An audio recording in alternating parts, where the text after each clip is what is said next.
The next episode of Nerd, Flicks, and Chill will start in 3, 2, 1, 0. Hey everybody, this is Nick.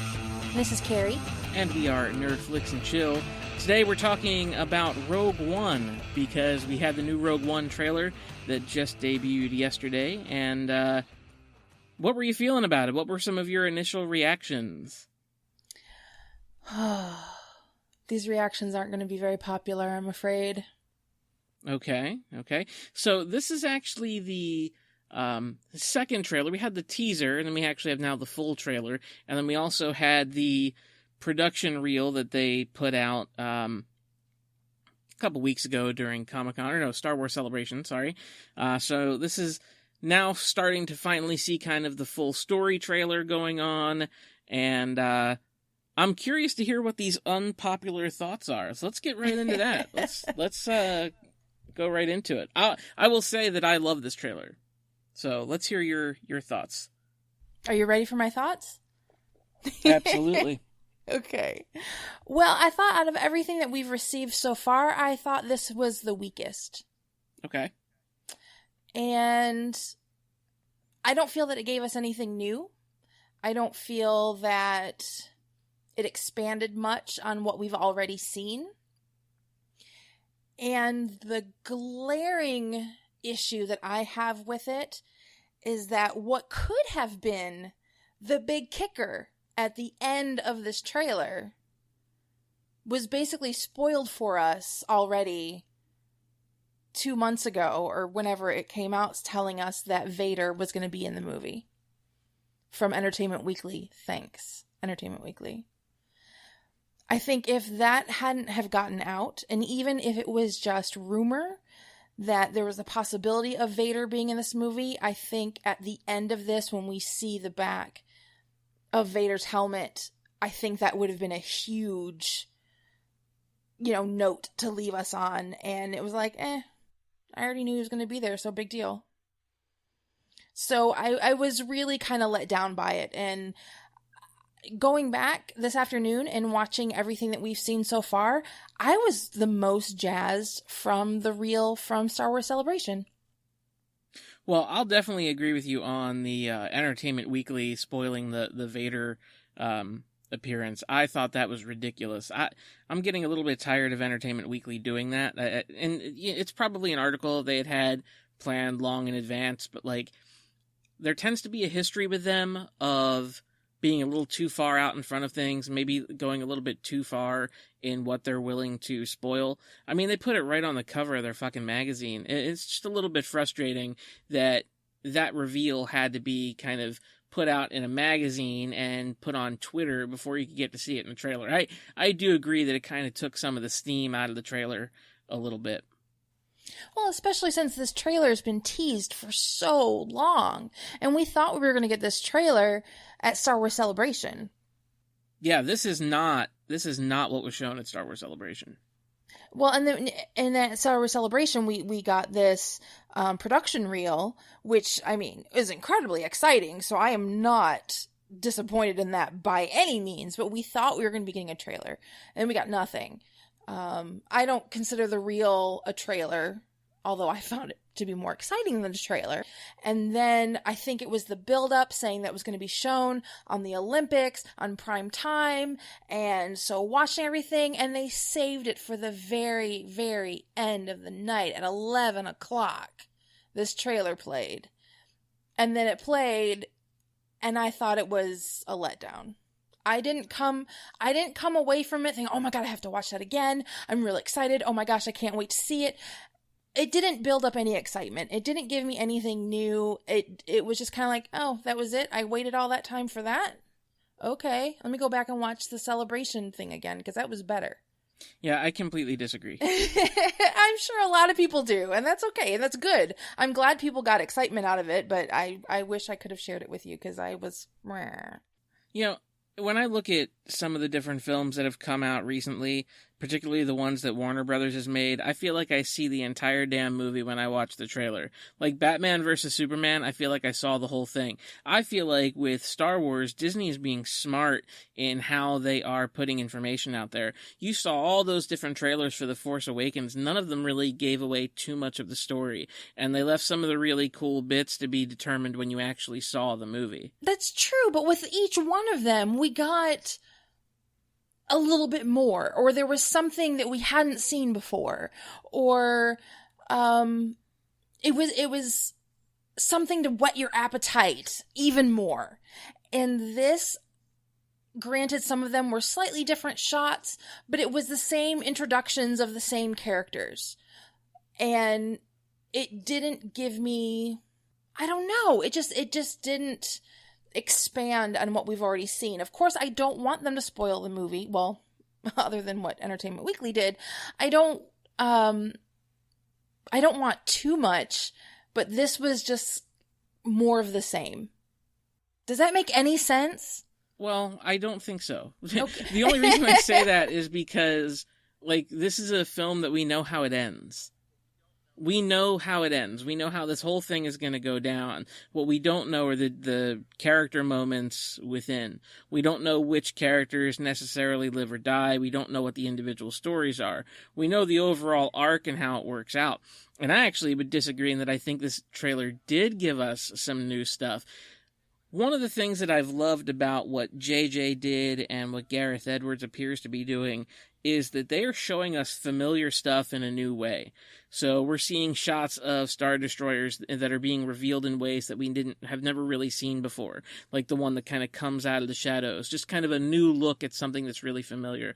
Some new shots of the Death Star that we hadn't seen before. That kind of like weird upside down, even though there's no upside down in space, that kind of weird upside down looking shot of the Death Star. You also see it kind of crossing in between a planet and the sun and kind of causing this eclipse effect.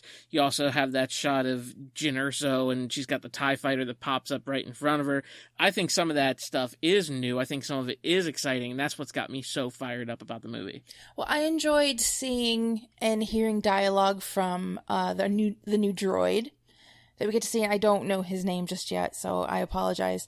And I like, one of the things that I really did like from this trailer was, again, where you're saying with Jyn Erso with the TIE fighter, and she's kind of on that walkway or gangway towards it. I thought that looked really cool. I like that they showed some humor. There were a couple little moments, or two moments that I can think of in this trailer where it showed some humor. So it's like, okay, it's carrying that over too. I don't know. I don't know what I was expecting. I don't know what I was really looking for. And maybe it was just because of that final button at the end with the Darth Vader, where that could have been huge. And I think that just kind of took the wind out of my sails. So that kind of just left me with a bad taste in my mouth, knowing that potentially really cool, oh my God, moment was spoiled already. Yeah, and you were talking about the droid. That is K2SO, voiced by Alan Tudyk, who I actually really like the voice of that character once I got to hear it. I thought it sounds really, really good. Sounds kind of right in the same arena as what you had Anthony Daniels doing for 3PO. So I thought it sounded really, really good.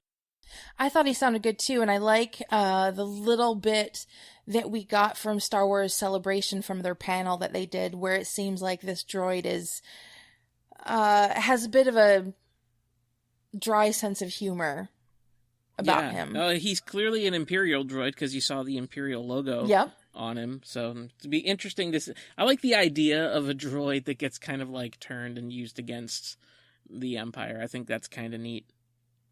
Yeah, I don't want to make it sound like I am not looking forward to this movie. I am so freaking excited about this movie. I can't wait to see it. I love the idea that we're getting this this parallel or side story to what we already know, and are expanding on, the little that we do know about, what led up to episode 4. So no, I'm super excited about it. I don't know why. This last trailer just really didn't do it for me. But what did was the Star Wars Celebration reel. I know we got a lot of little behind the scenes nuggets that were in there, but I love that they gave us little glimpses to some of the other types of creatures and landscapes and all of this that we're going to be seeing and looking forward to in this movie. And I've watched that over and over again, and that alone has me so excited. Well, yeah, I think the production reel really did a great job of kind of just underscoring how focused they are on getting the look and feel of Star Wars right. You know, Yeah. and I think that buys you a lot of credibility with your fan base. I think, you know, when you go back and you look at the Star Wars prequels, where you just see like the production reels of those, and it's just like Natalie Portman and Ewan McGregor in a big blue room, and they're throwing big bits of foam around. You know, but here you're seeing them in the dirt, in the mud, in the sand, in the water, and you're seeing them in, you know, prosthetic makeup, and it looks really cool. So that level of authenticity, I think, is really buying a lot of credibility with their fan base. Well, and they really made a point to say that, too, in their production reel. Just like they did in the production reel for The Force Awakens.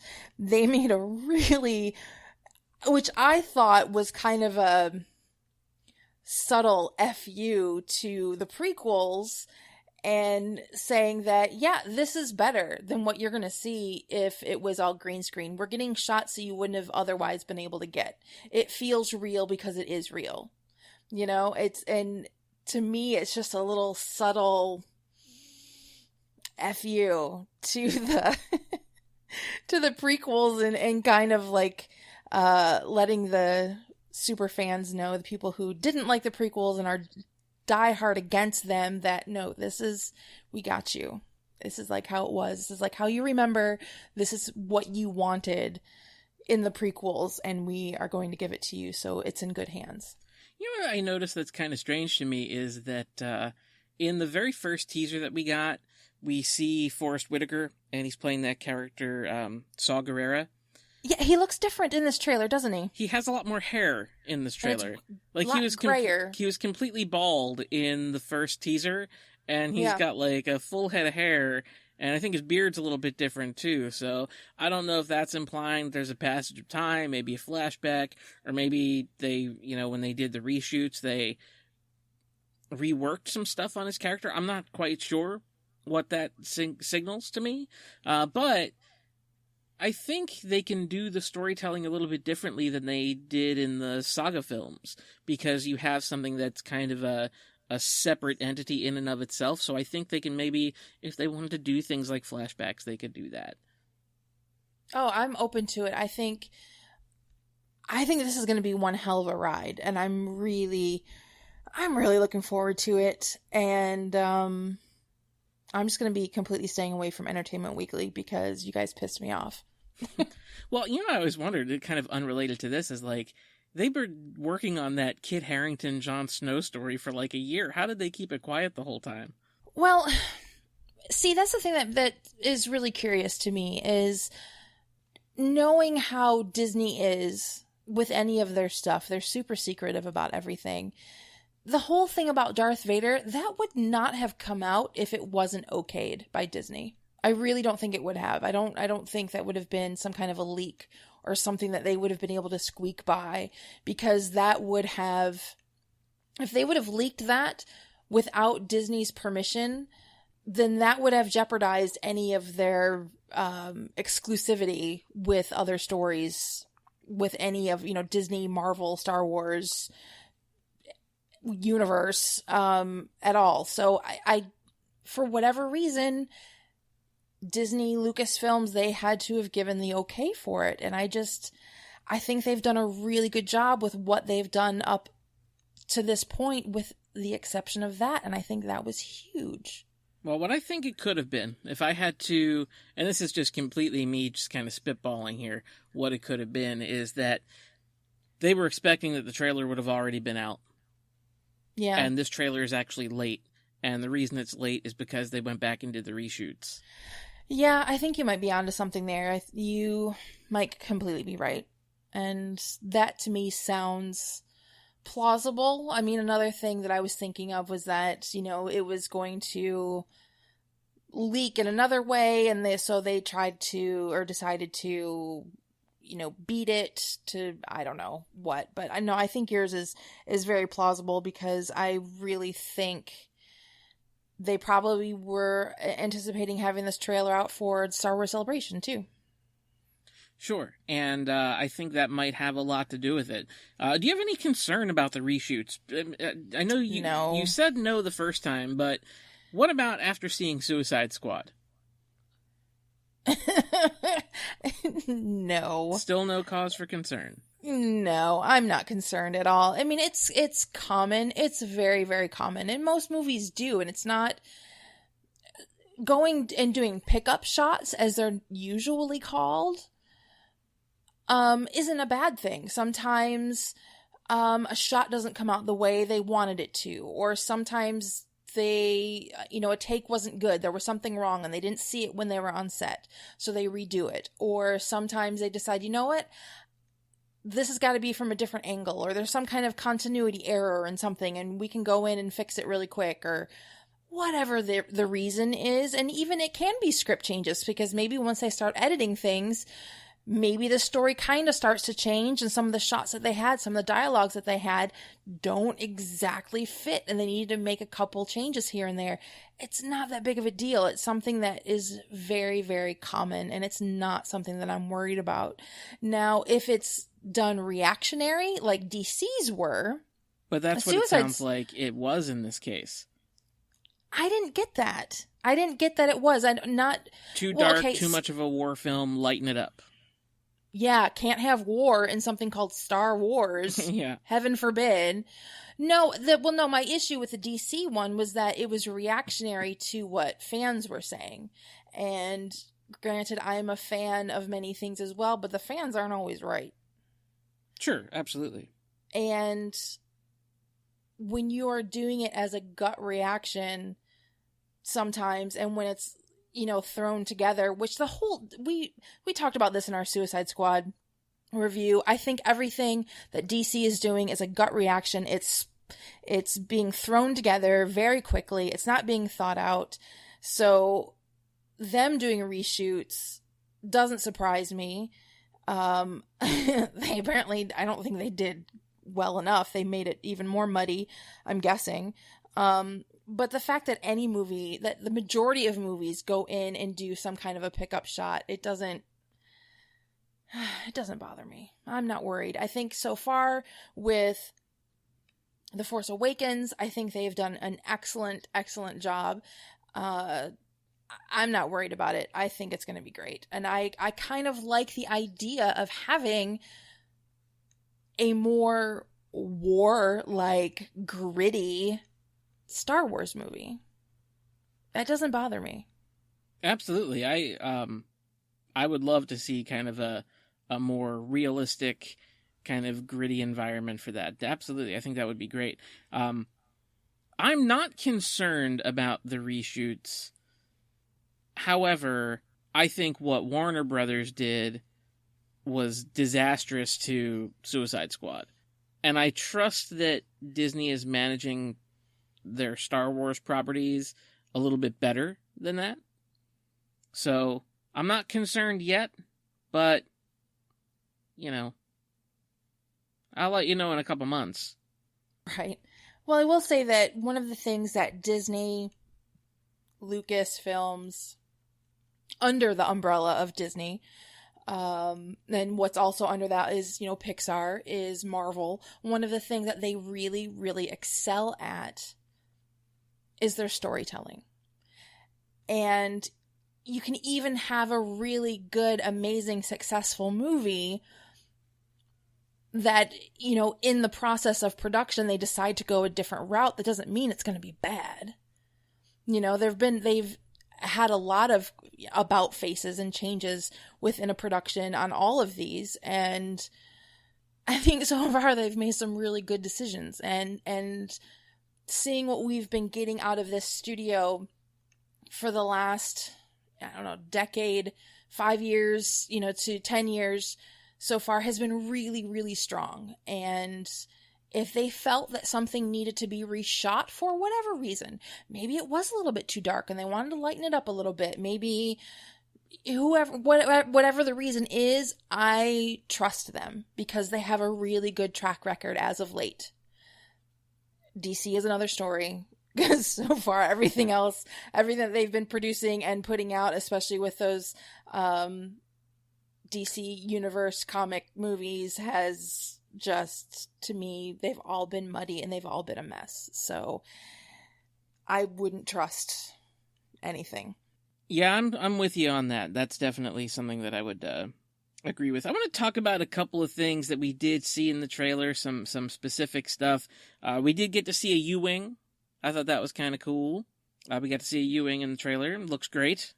Yep, all the different vehicles and ships and different tanks and different style of stormtroopers and whatnot. I love it. I'm so excited to see what else they have up their sleeve. Yeah, what's really interesting about what they're doing here is that for The Force Awakens, they created those newer stormtroopers, but for this one, they went back and replicated the old stormtroopers, but then did kind of a spin on them to create other stormtroopers that we haven't seen yet. So the evolution of the costume design is a really interesting thing to me.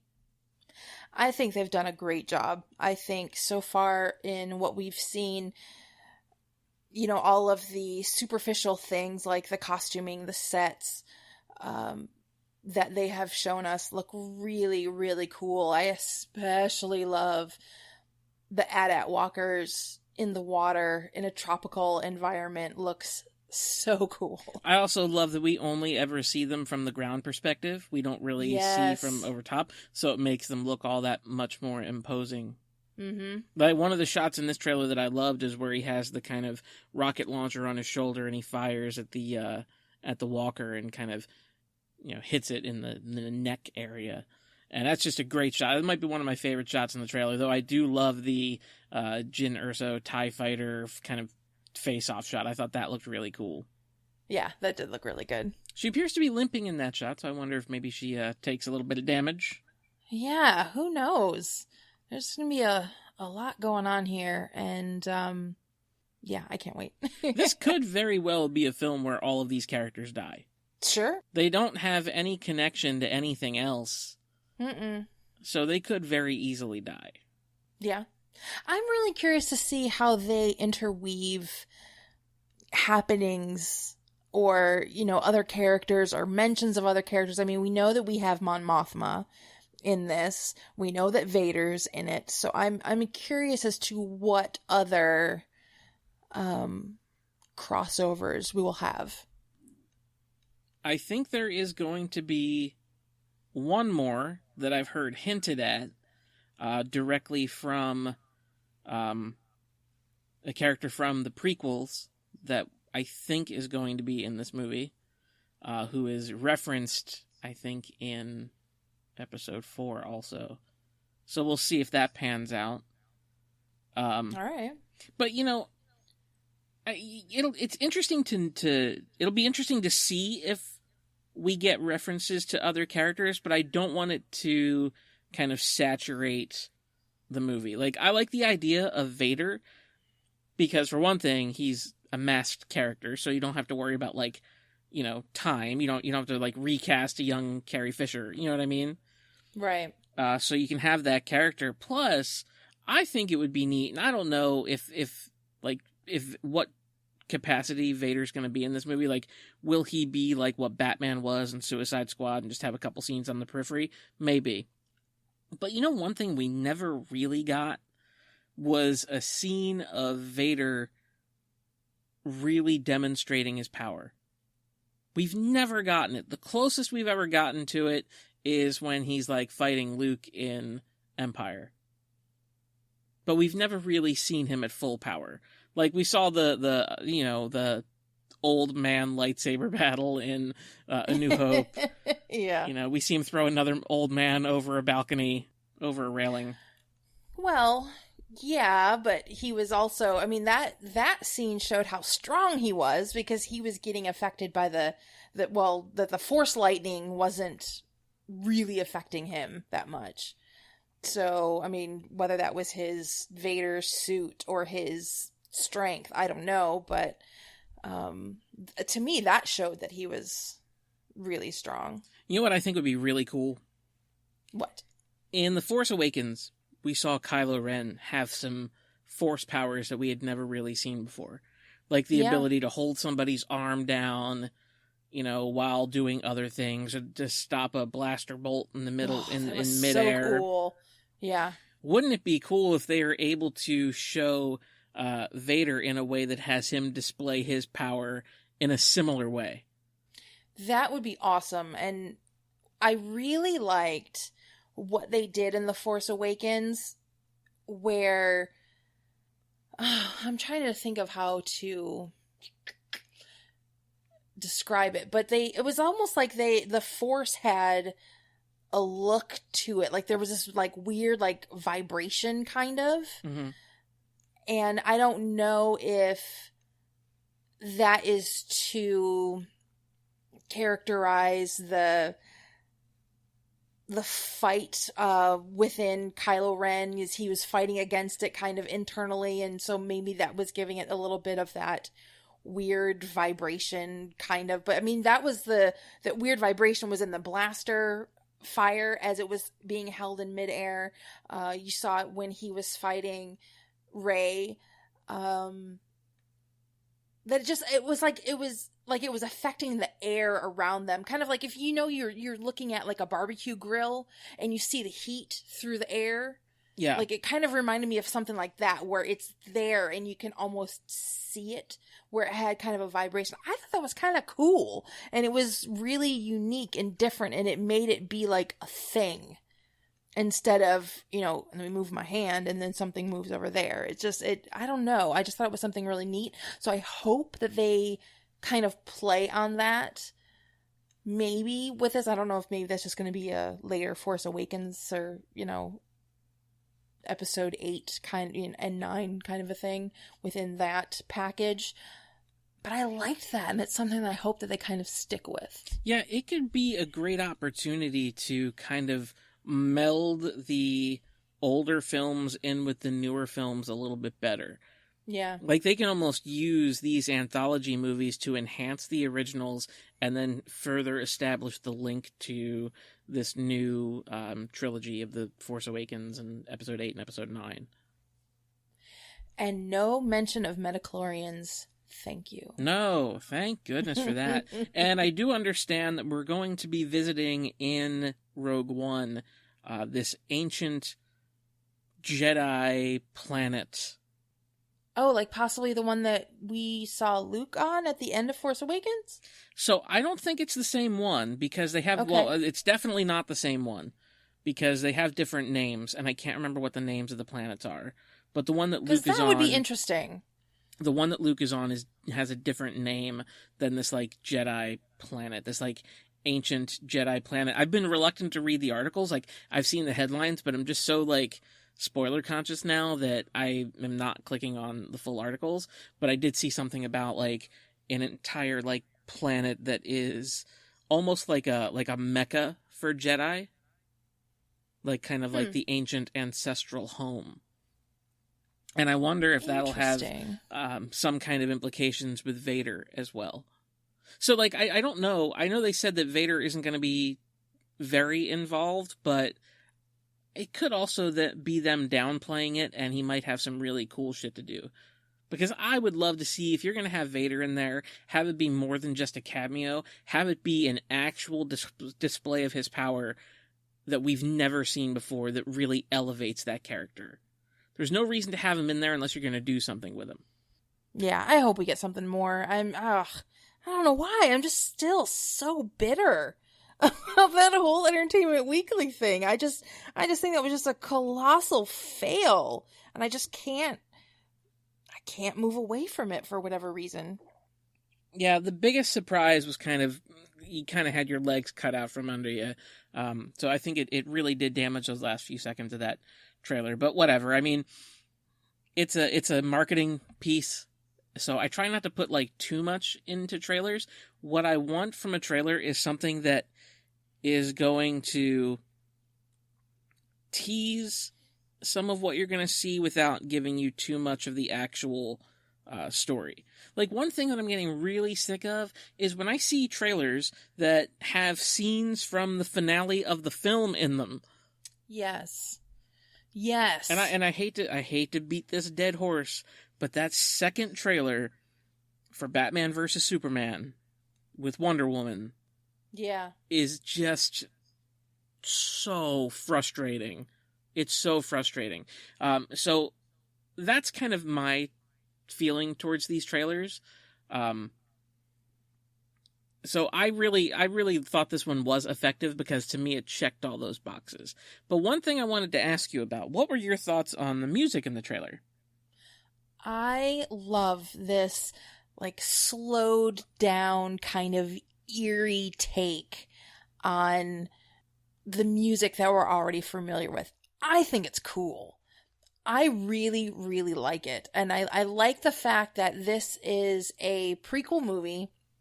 This is a step to the side of the story that we're already familiar with. So it's like, to me, it echoes the whole thing of this movie where, we see things that are familiar. We see the stormtroopers. We see, this is about the Death Star. This is happening parallel to, a storyline that we're already familiar with. And so the music itself, it's like, its cadence is slowed down a little bit. It kind of sounds echoey. It's familiar, but it's different. So I think it's cool, and I think it's very masterful. I've been using that word a lot lately, but I think I love it, and I can't wait to hear more of this soundtrack. So I wanted to talk about the soundtrack a little bit because I did get some questions from friends last night who, after they saw the trailer, were talking about how much they really like the music. They're like, is John Williams back? Is John Williams back? John Williams is not back. So this will be the first movie that John Williams has not been the composer for, which might cause some level of trepidation in fans, but rest assured, I think this is in damn good hands. It's actually kind of hard to find a composer who would be a better choice to do this. So the composer for this movie is Alexander Desplat, and if you don't know that name, if any of you guys out there aren't familiar with him, you should be, because he's scored so much. He's one of the more prolific composers that you're going to find out there. If you wanted to look at just some of the recent stuff that he did, Argo, a movie about a covert operation. Zero Dark 30, a movie about a covert operation. He also has done some other stuff too. With I think a lot of the different Oscar-nominated movies he's done, like Philomena. He was the composer on that movie. Completely different style of movie. All the Wes Anderson movies. So he's very versatile in the kind of stuff that he's done. And people might say, well, how does that qualify him to do this? And this is the most interesting thing of all, because I'm sure two of the more popular fantasy movies that he did the composition for. Yes. And they are Harry Potter and the Deathly Hallows. Yes! And which I was actually listening to today. And here's what makes that so great. He's in a situation where he has to compose music that originated from John Williams, which he's done before when he did the 2 Harry Potter films that he did. So on paper, this to me is a perfect choice. Yeah, I do too. I think we're in good hands, and I like what I've heard so far in these trailers, so I have no doubt. Yeah, and I know a lot of people really love Michael Giacchino, and he's great. We've talked about Ramin Djawadi. He's also great. But Desplat is really, really solid as a composer, and I think he is probably the best possible choice for this movie. Yeah, he did the Deathly Hallows movies, and to me, those were some of my favorite. I mean, the Deathly Hallows Part 1 and 2, especially part 2, are my favorite of the Harry Potter series, and I thought that the score for those movies probably my favorite out of the entire series. So he has a way of being able to do this kind of dark and haunting and yet magical type of music, and that's exactly what we're hearing in these trailers here as well. And again, he's already proven that he can take and expand upon John Williams' style, where John Williams can do some really dark stuff too, but John Williams excels at being able to make your heart soar and just really high highs and wondrous and adventure and excitement. And that's what I think of when I think of John Williams. He's got some dark stuff too, but I think that's where he really, really excels. And it's almost like Alexander is kind of like the mirror opposite. He's like the I don't know. He's just like the opposite of John Williams, where he's really good at being able to do the kind of like more dark and haunting type stuff, but yet they can meet in the middle and be able to mirror each other's stuff. So I think it's going to be cool, and I can't wait to actually hear more of this score. Yeah, and some of the other movies that he's done, I talked about some of the Wes Anderson movies. He's also done The Imitation Game, which was a great movie. The Danish Girl, which got nominated, I think, for an Oscar for Eddie Redmayne. The King's Speech, Benjamin Button, Godzilla. I talked about Argo. So he has a really, really large resume to build off of. He also did that movie called The Tree of Life, which had a really interesting score to it too. Kind of going back to not just that, but the crew as a whole, the one thing that I have noticed in some of the research that I've done on this movie is there are certain films that kind of keep popping up as reference points. So a lot of the different cast and crew and people that work in effects and music and makeup and set production and art direction and all that stuff, a lot of them have very similar backgrounds. And the names that keep coming up, if you look at the people that are involved in it, Harry Potter, Zero Dark 30, Godzilla. So, and then Godzilla, obviously, because Gareth Edwards had worked on that one before. But you can tell that they are picking from multiple genres and piecing it together. Yeah, I think it's great that we are, we've got a crew of people who have done some more of those, gritty, true to life kind of war movies, but yet some fantasy or sci-fi stuff kind of thrown in there. So I think that is showing us exactly what we're going to be getting with this movie, and that's exactly what I want. And I'm excited to see it because it's going to be kind of a different look at this universe, at this world that we have grown so familiar with. So I'm really excited to see it in a different light. And you can see some of those story parallels too for things like Zero Dark 30 in particular, where it's about, like covert kind of, operations and, a group kind of having to go under the radar to accomplish a mission. And you can kind of see some of that in the DNA of this movie, and you can see where it's been seeded from some of those other films, which is always a really cool thing when they're willing to kind of go to those lengths to put something together like that. But also look at our cast that we have. It's not built on a cast of people who do sci-fi or fantasy movies. Sure. This is going to be something a little different for all of them. And although didn't Forrest Whitaker, didn't he he do that weird movie with John Travolta? Battlefield Earth. He was in that, wasn't he? One of the worst movies you'll ever see. And I don't think he's done I can't think of another type sci-fi type movie that he's done since then. So I think, I think this will redeem him. I'm hoping, and I'm sure he's hoping too. But, for the most part, what we've got in this cast are people that aren't they aren't completely unknown, but yet this isn't in their wheelhouse, you know. So I'm excited to see that too, because it's going to give it, you know, a bit more realism and grittiness to it as well. Man, and I'll tell you what, Mads Mikkelsen's going to have quite the winter. He's got Doctor Strange in November and then Rogue One in December. We still haven't seen his character yet, which has me really intrigued. And he's such a great actor that I'm excited to see what he's doing in this movie, what he's up to. And what other stuff has he done? Mads Mikkelsen, most recently, one of the things that he had done that was on the top of my list was Hannibal, where he played Hannibal Lecter in the NBC show that had gotten canceled recently. It was the most gory TV show I have seen that was on one of the major networks.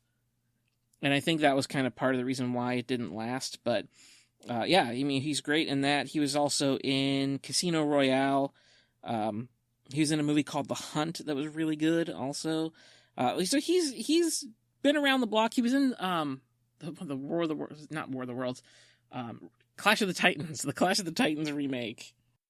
Yeah, he has a very unique presence on screen. So I'm banking that he's some type of a villain or something, I hope, because that's really going to make him shine. But then at the same time, it's like, is that a little bit too cliche? I mean, is that too much like what we would expect? So maybe he would actually be a good guy or a bad guy gone good, or vice versa. I don't know, but he's an intriguing looking fellow, and he has a very interesting style, not just from his looks, but in his portrayal of these roles. So yeah, I'm really excited to see what his character is and what his deal is going to be. I'm thinking there's going to be some kind of a mystery or some kind of a twist or something, and that's why we haven't seen him. Yeah, it'll be interesting to see kind of what it is about his character.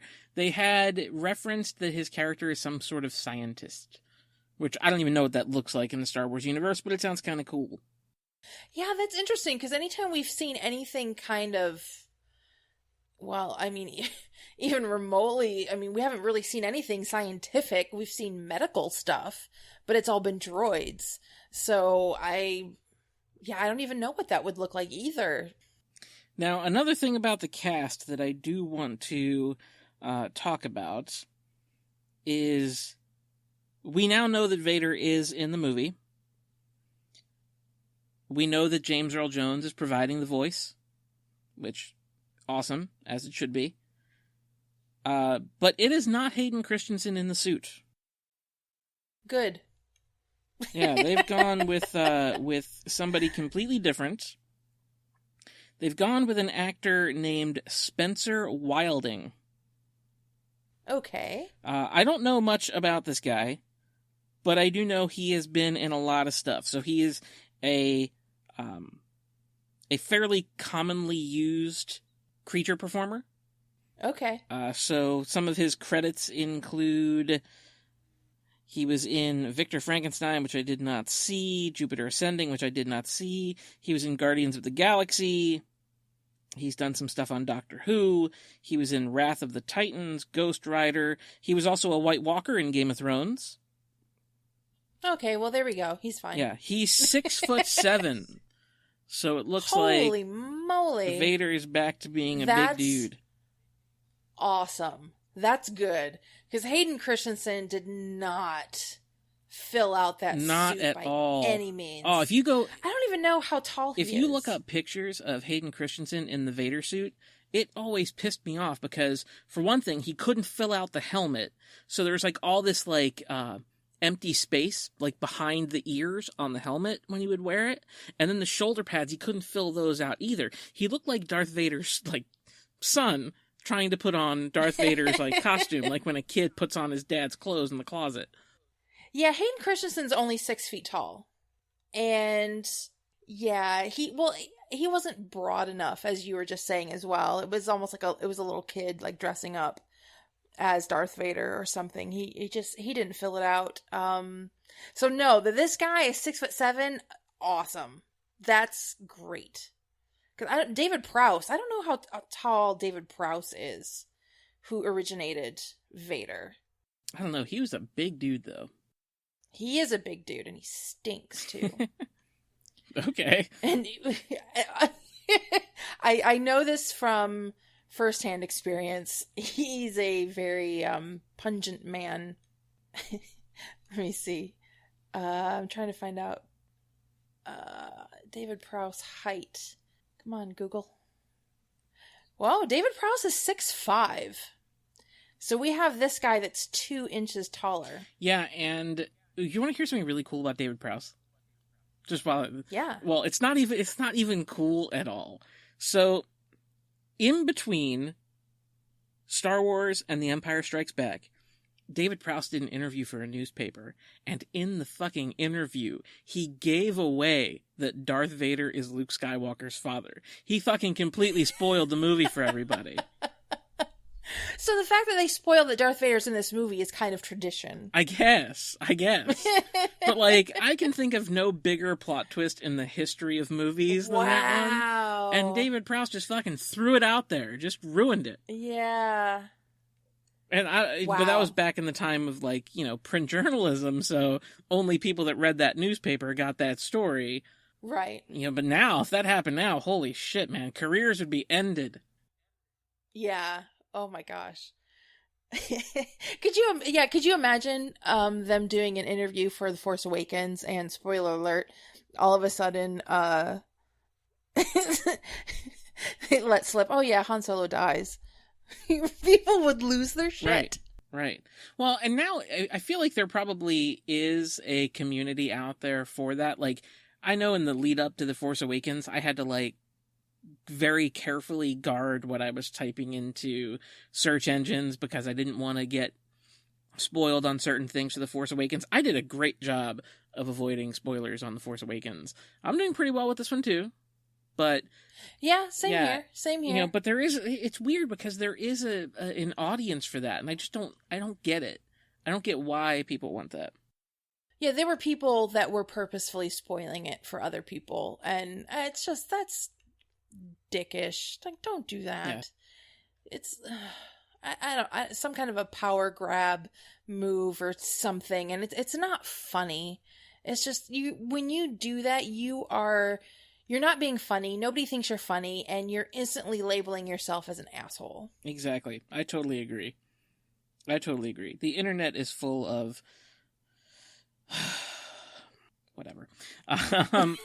But what I like about this guy, this Spencer Wilding guy, is the fact that they're making Vader a physical presence, which which is what he should be, and that is very exciting to me. No more tiny Hayden Christensen.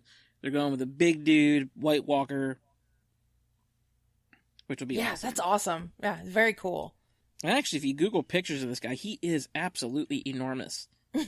Okay. Don't ask me twice. I've got my phone in my hand right now. What was his name again? Spencer Wilding.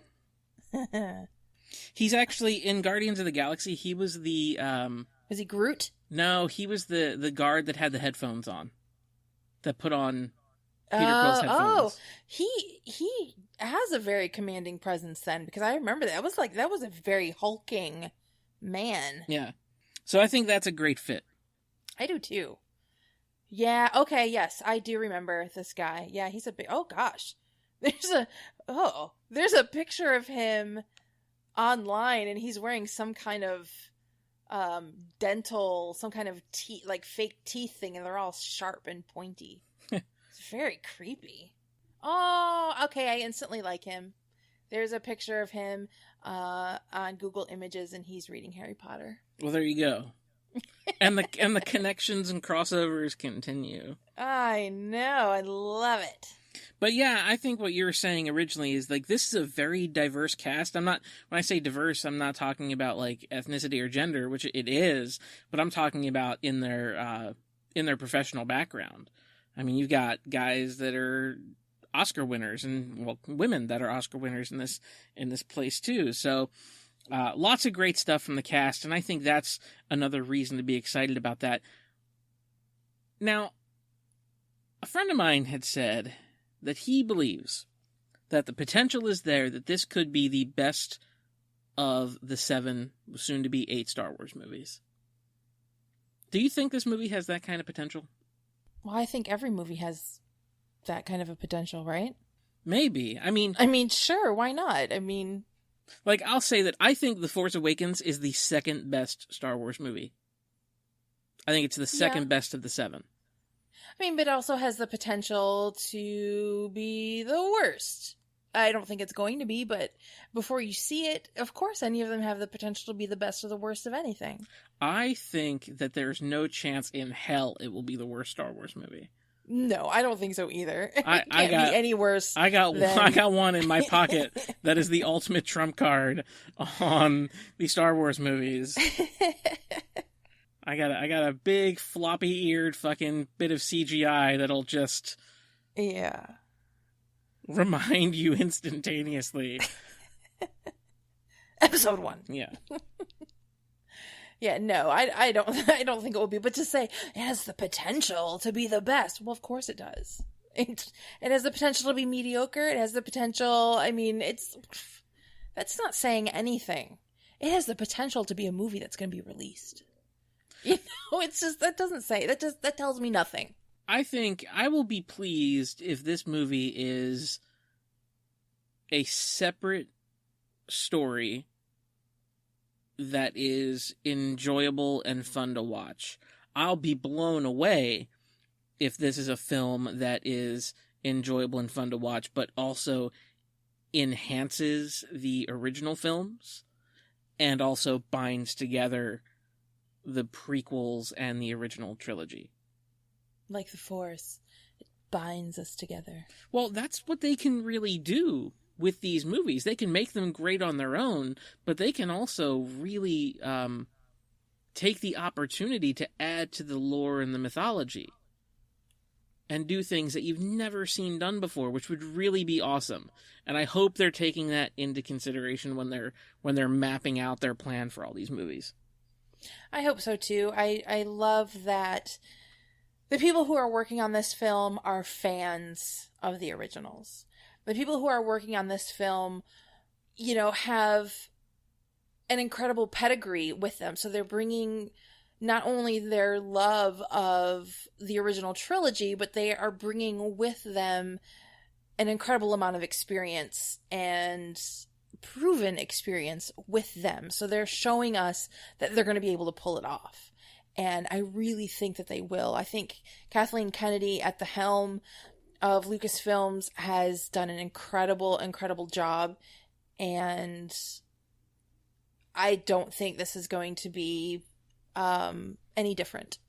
I agree. I think I think they've got the right people involved. One of the other kind of fun things that's always kind of fun to debate is, does this film need to have an opening crawl the way the saga films have? Didn't they talk about this at Star Wars Celebration? I think it's been mentioned, but no definitive answer has been given on it. I've heard probably not, or might not. What if it went sideways? That would be pretty good. I once went and saw Star Wars in one of those like Cinedomes. It was like an IMAX Cinedome. Yeah. I think it was in Tampa. And it's kind of like a planetarium. So they screened the movie on like a planetarium. And when the opening crawl came through, I can't remember which Star Wars it was. But when the opening crawl came through, is the first time I'd ever had to like turn my head like I'm watching a tennis match to read the opening crawl. Well, yeah, but instead of it starting from the bottom of the screen and go up, since this is a side story kind of, what if it was like a actual like from right to left crawl of the words? That's what I was saying. If it went sideways. Yeah, oh no, that would be great too. No, that'd be well, stupid. It'd be like Rocky, like the title card for Rocky. Just send it all sideways, right across. There you go. No, I don't know. I'm kind of torn on whether or not I think this should have a crawl. If it has the opening crawl, I mean, that immediately tells you it's Star Wars. Because, other than Spaceballs, what does that? So that part of me thinks that, yeah, it should. But then the other part of me is like, well, no, this isn't Star Wars. This is a Star Wars story. So it's kind of its own thing within that universe. So maybe it should have its own thing. Maybe they'll start something different. I don't know. So I'm torn. I'm torn on it. And I'm not the expert. I'm not the powers that be. So thank goodness, because I'm like, I've got pros and cons for both. So I don't know. I'm wishy-washy on it, I guess. Non-committal. I think that it would be neat to have, but I think it would be cool if they kind of did like a modified version of it and did it in a little bit of a different way. Yeah. They could do that and have it be really cool. But yeah, I'm kind of like you. Like, I just want to see a good movie. Yeah. I'm not as concerned with the particulars, but I do think it would be neat to do something that is not the same. Like, we've seen the opening crawl 7 times already.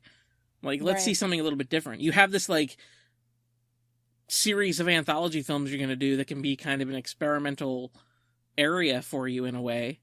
Take chances. Do something different. Yeah, I would be excited if they did something a little bit different. If they did an opening crawl, I wouldn't necessarily think anything of it. But then if they didn't do one, I wouldn't feel disappointed. I wouldn't feel slighted or weird about it or anything. So, I'm more concerned about the body of the film than I am the first couple, minute or two. I mean, episode 1 had an opening crawl. Well, yeah. That was fucking about taxing trade routes, something like that. Yeah. Trade Federation, because politics, intergalactic economics. That's what everybody wants to see in a Star Wars movie. Well, no, that's why I'm excited that we're going to actually have and see war in Star Wars. We've had battles in Star Wars, but I am really looking forward to seeing a down and dirty, gritty war. I would love if this was rated R and it was violent, like Saving Private Ryan, but Star Wars. That would be very cool. With less shaky cam. And I would be all for it. That'd be awesome. That would be very cool. I think Gareth Edwards also is a great choice to direct. Godzilla was kind of the movie that really put him on the map. And people could say what they want to about Godzilla. The human moments of Godzilla aren't the best. But anytime the creature's on screen, it's amazing. Some of the action is stuff that you've seen before, but never quite in the way that it's presented to you. Like, you've seen people skydive out of an airplane or parachute out of an airplane into a city before in movies, but you've never seen it done quite the way they did it in that movie. So there's just a lot of really cool new twists to classic imagery that he put out in Godzilla. So it was one of those movies that, regardless of what you thought about the story or some of the character moments, it is a very competently directed movie. So I'm excited to see what he brings to it. He also is a director who really likes the idea of having sci-fi used as an explainer for consequences of real-world events, which I think is what made him so perfect for Godzilla and also for these movies as well. All right, everybody, so you have now heard what we think of the Rogue One trailer, but now we want to hear what you think, so hit us up on Twitter and Facebook at NerdFlixChill and let us know your thoughts with regards to what you thought about the trailer. Also, you can always check out our website, nerdflixandchill.com, where you can subscribe, or you can listen to our previous episodes right there online at your computer, at work, or wherever you choose to listen to us. But hit us up, let us know what you think. You can also leave us a review on iTunes. That's always helpful. We do like 5-star reviews. So if you can, go ahead and give us a review. We would really appreciate it. And until next time, everybody, may the Force be with you, because the night is dark and full